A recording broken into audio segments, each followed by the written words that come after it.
Roaring Death, Still Awakening by Free. Segment 6, 2025. Freedom Rings, Identity Shifting, Quantum Leaping, and Embodying the Woman My Soul Came Here to Remember. The death felt like an uproar, but appeared silent, as not only did I kill my old identity, everything and everyone that came with her, who was not meant for Free's journey, had to go. So that just left me with my man and our children. I cut more cords and energetically sent goodbyes. This was even the year my aunt, the matriarch of my earthly family, physically passed. And I'd felt an exclusion and neglect from the family that I'd never experienced, though one had nothing to do with the other. Weird. I'd been experiencing ego deaths throughout the years of my truth unveiling journey, but this felt far more catastrophic. I grieved heavily. With my aunt, I felt like I was burying my entire existence, including the people responsible for my upbringing. I grieved old bonds, accepting the relationships would never be the same. I gained a resentment only to realize I was holding people to a standard they were never meant to meet. I knew they'd served their role as agreed upon our soul contracts, but this took time to accept. I had an entitlement to this family who I had outgrown. Though it took time, I accepted my fate.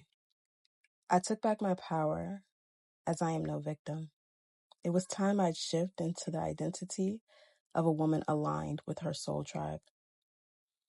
Most of the year 2025 was fairly similar to 2024 in terms of my identity shifting. I still went through cycles of shifting and then my body pulling me back into karmic cycles. October, things took a turn. The cycle was repeating again and I could see it. This time, I stopped focusing so much on energetically shifting the circumstances. I had spent years of that. This time, I heavily focused on shifting into the identity of the woman who didn't have these type of problems. I had done the shadow work. I had dipped in and out of reparenting my inner child. I had even began shifting many times before, just for my body to hit a hard reset when the things I was calling in made me feel unsafe, as if peace, abundance, and prosperity were not owed to me. This was me starting yet again. Of course, I was faced with times my body wanted to reset, and such actions did or didn't occur. A disagreement with my partner, missed days of working out, and ghosting my YouTube channel. But one thing, the key I had all along, was regulating my nervous system. I spent years strengthening my mind, saturating it with positivity, which was only half the battle.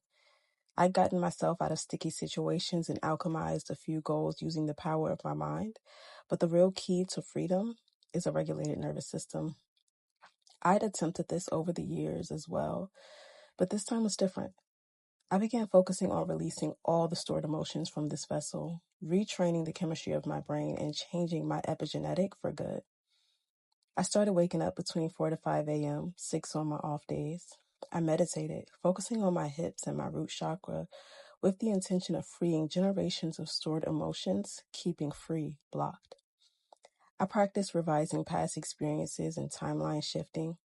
I scripted multiple times a day, any chance I got. I worked out and made eating intentional because I no longer recognized my body.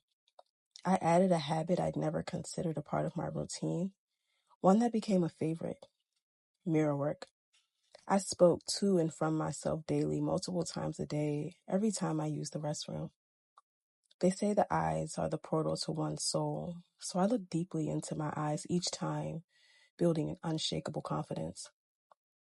I started focusing on my breath and the placement of my energy throughout my body as often as I remembered, especially in moments of intensity and dysregulation, which for a stay-at-home mom of 3 under the age of 5 was more often than not. I played subliminals and affirmative music all day and all night. It's normal for me to wake up multiple times per night to use the bathroom, and when I did, my mind automatically began affirming in this state, the state akin to sleep, the most powerful time to program your mind. I wrote love letters to my younger self and even people I had once labeled as villains in my story. Honey, I did it all, and I watched as over a short period of time, I became a different woman. Some of my usual triggers didn't have any effect on my body. The ones that did, I breathed through them, and the feeling passed by me like a gentle wave. My body movements became slower, not in such hurries.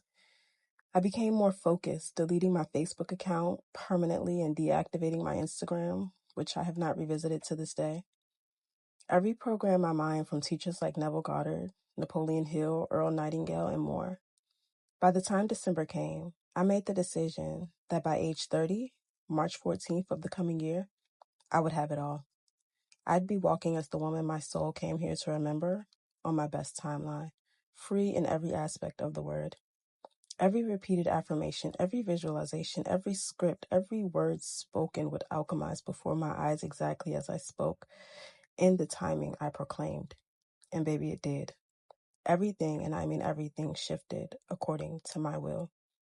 Tell me I'm not God. The same God they wanted me to fear, yet pray to.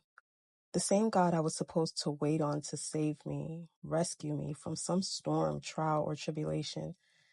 The same God who could declare me heaven or hell. It is me. I am. I fought my way out of trending cycles of hell and entered the many mansions of heaven promised to me. I awakened to the true identity, the I am, and I freed my soul. Better yet, this soul freed me. A roaring death, yet a still awakening it was. Do not let your hearts be troubled. You believe in God. Believe also in me.